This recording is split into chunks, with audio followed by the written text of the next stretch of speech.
Lelo so depuis tanga ba papa Taboulé, ba papa Luambo Bakenda, ba papa Wendo Kolosol Bakenda et papa Lutumba Simaro Masia Oaza Lelo surtout le bito sauté Lelo numéro 1 ya mboka boy et verser ba tumsuté quoi nazo ba vérité ou ezali ya mokili Lelo Koffi Olomide nde moto to tikali na ye lokola ikona musique ya mboka na biso. Donc nayebi bapesa ki 3 azora 4 trophées les biso zalaka 4 ekora. Mais na auto mona ba auto pesa 3 médailles d'or, d'argent sur na nini bapesa ki nayebi te médaille yango so ya nini o bapesa ki nayebi ke za ba médaille mo bapesa ki pour honorer parce que tout le monde ba honorable. Pour qu'on honorable à vraiment humiliation au football longo mais na comprendre été moto apesi 3 médailles d'or na banini wana bakangi mbamo bon na lobi te que naza contre makambango na yebi que la loi est dure mais c'est la loi Congo France Bisona bango bangona bisona bango ekara molai France.com site ya Kolo Masolo danger Masolo Kitoko CongoFrance.com. Bonjour et bienvenue. Évidemment, temps présent, nous revenons sur tout artiste qui marque le beau temps. Eh bien, parce que l'actualité musicale, c'est ce que nous développons plutôt chaque édition. Messieurs et dames, la musique adoucit le mers. Aujourd'hui, nous allons parler avec un grand artiste, un artiste qui fait aussi le beau temps, Montana Kamenga, sommet des sommets, opéra. C'est l'invité d'aujourd'hui. Je m'en vais dire bonsoir au Montana. Oui, bonsoir Raphaël. Montana Kamenga, l'album, ça a fait maintenant un temps depuis Bimi. Ouais. Comment ça se comporte déjà? Bah, bébé Bouchou, ça va parce que maman a tout outil, bazan attend, bazan c'est bébé Bouchou, donc ça va quoi. Et pour la kina yobi sérieux bazo manaba, on va bébé Bouchou donc ça va quoi. On a un plaisir parce que na yipsa kinzambe apesanga oyo kulekelanga te. Apesanga pe ya mokete pona malechiki mais apesanga oyo sosa mela mongongo na ye. Je crois nzambe apesa inga ça va naza vraiment d'accord na nzambe na ngai quoi. Bébé Bouchou est comme slogan d'ailleurs partout. So moi tantine moi genre et comme moi bébé Bouchou alors. Et d'abord nini yo obimsa qu'on a sens nini tilelo et comment ils a développé et pas ba kino na façon mususu. Non ngala mbaki onga ke ezali nze momoko ezali ba fait mo réel ou esala ba poto par même awa.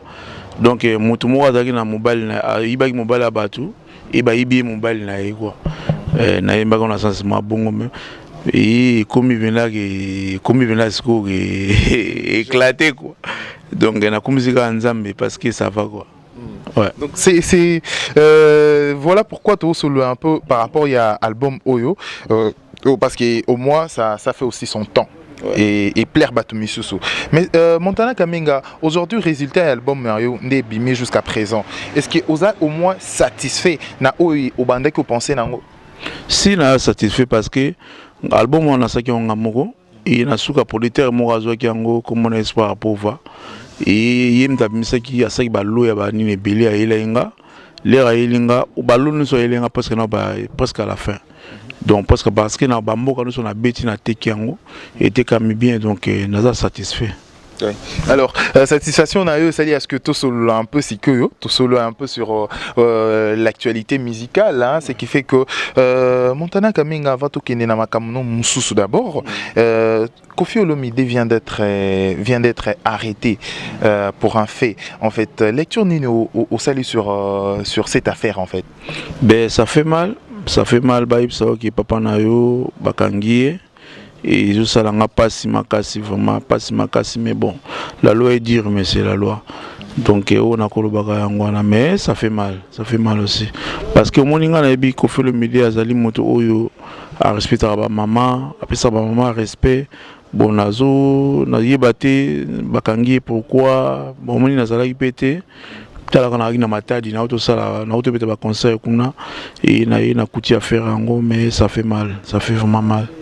Et si ça fait mal, l'image, peut-être au moins l'image est circulée qui sur internet, sur l'action ou l'acte qu'a commis Koffi Olomide.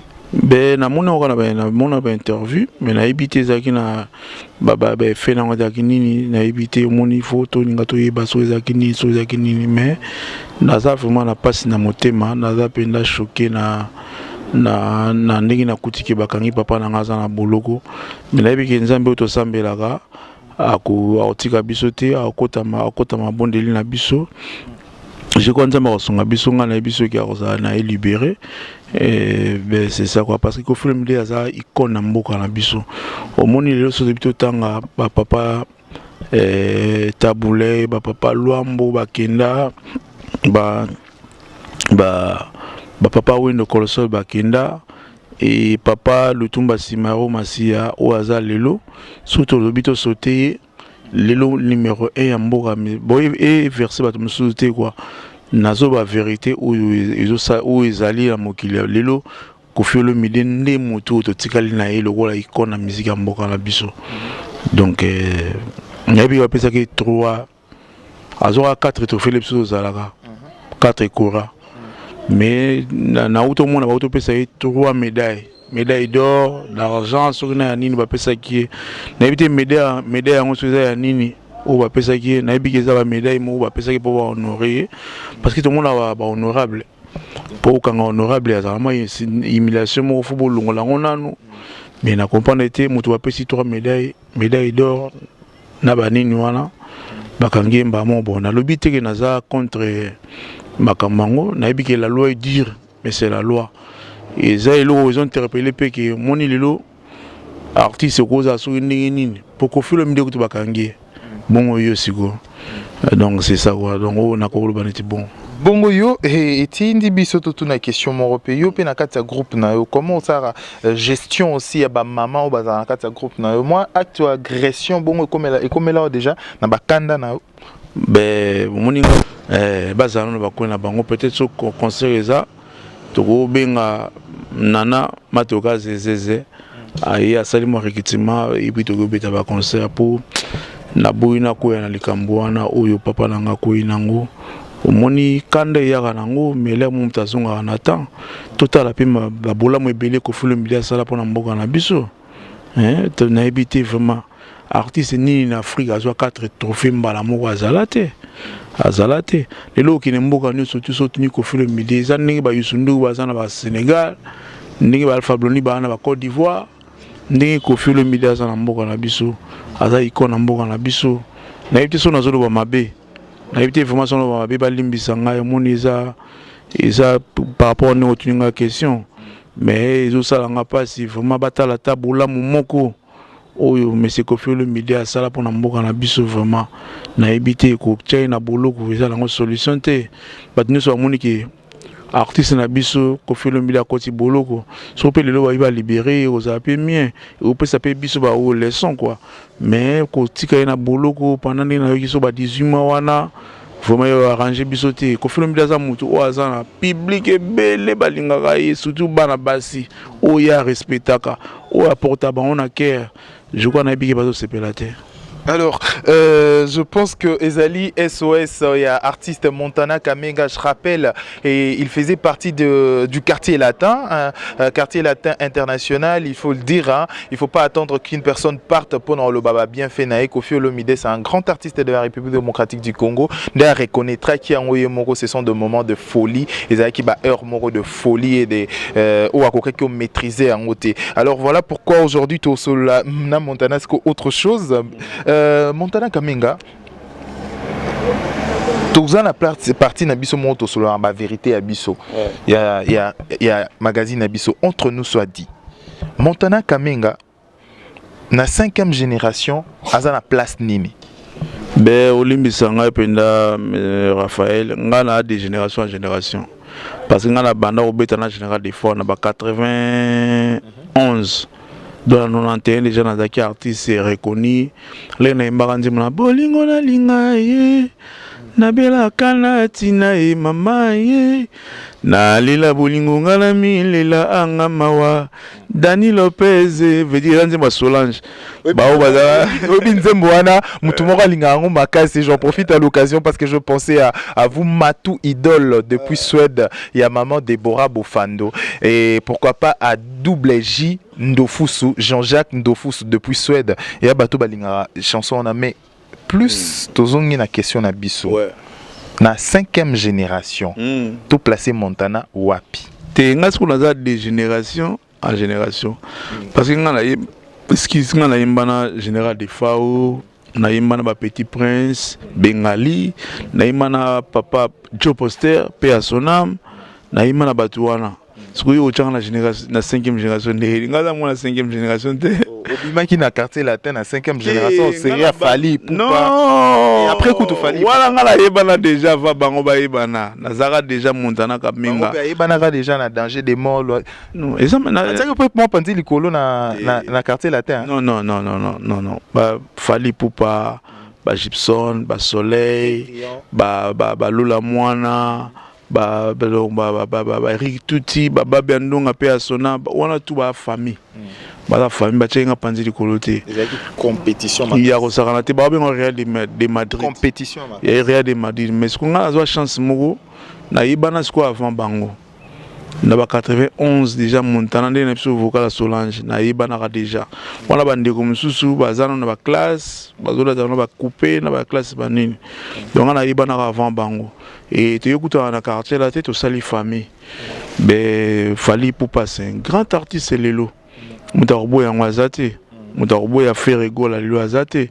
Baza ba grand artiste ou basi basel ba fan belé sur les natifs boyi bango oza mutema mabe. Toko baksape nani Fabrigas. Donc aza jeune oyo a émergé na tamuke ba a émergé makasi obo ya ende nini. Fondima futondima bango tout. Donc c'est ça quoi. Il vous arrive aussi des fois au lundi à album Moya Moko na bango pour comédie à moi félicitations na quatre confrérie. Mais Fali Poupa azara mbinza awa. Mon avait ils a pas maman ngai, maman abota ngai. Maman Tsona avant na awa. Donc de temps en temps mon maman abota ngamoko, de temps en temps nazarana et pour moi nini wana donc nazarana et so kitina veniga oyo na coin wana troisième parcelle, ils a pas Fali Poupa. So au venir la nuit on a les papa Wimba donc Fali Poupa aza famille nangaye Fali Poupa aza famille parce que moi na ma Claudia tout avant voyager tout à l'anniversaire il y a moi naye donc ngana eza famille ils ont dit que donc c'est la famille quoi. Ouais. C'est vraiment bien. C'est encourageant. Alors autre chose à présent pour boucler la boucle. Donc je pense déjà et je salue donc Batonios au Bazarana Bisso donc le Raphaélois et les Raphaéloises. Merci à celui qu'on appelle l'ambassadeur Jean-Pierre Moutamba l'ambassadeur. Merci infiniment aussi à celui qu'on appelle Didi Dipumba. Le 2G à la belle taille.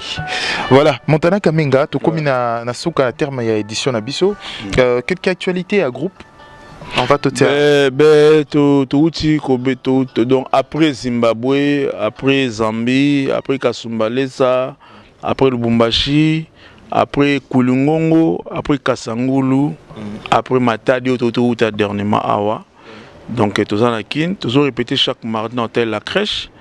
Et chaque mercredi na vis-à-vis et pas y a que des marques et pas Bruno Sanda moi na poto mais à Saint-Salana na kin à ça elo on a ça impact nango. Donc je crois mardi oyo na mercredi tu on a répétition mardi tu on a la crèche de 10h à 18h30 et mercredi tu on a vis-à-vis de 16h à 22h30 et la semaine où Yolanda wana tu on a matadi tu obeta na kermesse de leader tu obeta premier concert samedi. Et dimanche, tu as un match moko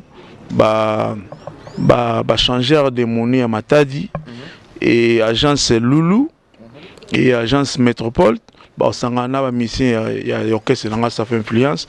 Tu as contre membre kermesse le leader dimanche wana dimanche suko pour samedi ça na concert na live donc ba se ba yo ka bloka quartier la terre bloka général des FAO bloka Montana ka minga ba sepela et puis dimanche to beti na match na moi et ba 16h 17h na ba couper na biso to yimba mo concert na kermesse le leader voilà donc c'est ça. Ça va, moi je profite à l'occasion déjà pour inviter Batumisusu. Donc au bazar déjà na séjour na on a Kinshasa chez la Katangaise Tambwe. La Katangaise chez da quand na concert mo dimanche na Bumbu, il y a combien de vanga na koma. Ah chez la Katangaise, vraiment donc suka na mimo wa sola bien. Donc vraiment wana za sert na biso, vraiment sozola na biso, ngai montana ka menga sommet des sommets. Na pesi moté surtout na acte salarié nga ou davana comme concert obenga déjà Montana nazali na concert et ça l'a bien quoi vraiment na bien on a cause c'est là merci. Alors, clin d'œil spécial à Matou Idole, Babi l'incontournable, le vieux toujours fidèle.